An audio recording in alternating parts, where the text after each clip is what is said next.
गुज़श्ता माह ये खबर सामने आई थी कि नेटफ्लिक्स की पहली पाकिस्तानी वेब सीरीज़ में मशहूर पाकिस्तानी अदाकार फवाद खान जलवागर होंगे। सीरीज़ के लिए नेटफ्लिक्स की जानिब से बजट भी दिया गया है। ताहम अब अमरीकी शोबिज़ वेबसाइट वैरायटी ने भी इस हवाले से रिपोर्ट जारी की है कि वेब सीरीज़ में बड़े अदाकारों को कास्ट कर लिया गया। वेबसाइट के मुताबिक जो बच्चे हैं संग समेत लोग के नाम से बनाई जाने वाली वेब सीरीज़ में माहिरा खान, फवाद खान, अहद रज़ा मीर, सनम सईद, हमज़ा अली अब्बासी, बिलाल अशरफ, माया अली, हानिया आमिर, खुशहाल खान, नादिया जमील, उमैर राना, इकरा अजीज़ और समीना अहमद को कास्ट कर लिया गया।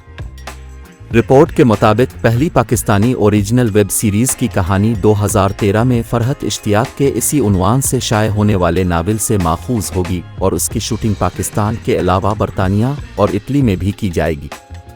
जो बच्चे हैं संग समेत लो और नावल की कहानी सिकंदर नामी एक ऐसे नौजवान के गिर्द घूमती है जो मरूफ हार्वर्ड यूनिवर्सिटी में कानून का तालिब इल्म होता है, मगर इसकी ज़िंदगी में कई मुनफरिद मोड़ आते हैं और उनकी ज़िंदगी में इस वक्त नया मोड़ आता है जब यूरोपीय मुल्क इटली में उनकी मुलाकात लीज़ा नामी एक आर्टिस्ट से होती है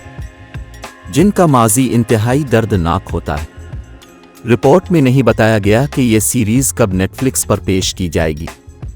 याद रहे कि हाल ही में नेटफ्लिक्स की जानिब से पहली सऊदी अरब की ओरिजिनल वेब सीरीज़ का टीज़र जारी करते हुए इसे 6 सितंबर को रिलीज़ करने का ऐलान भी किया गया था।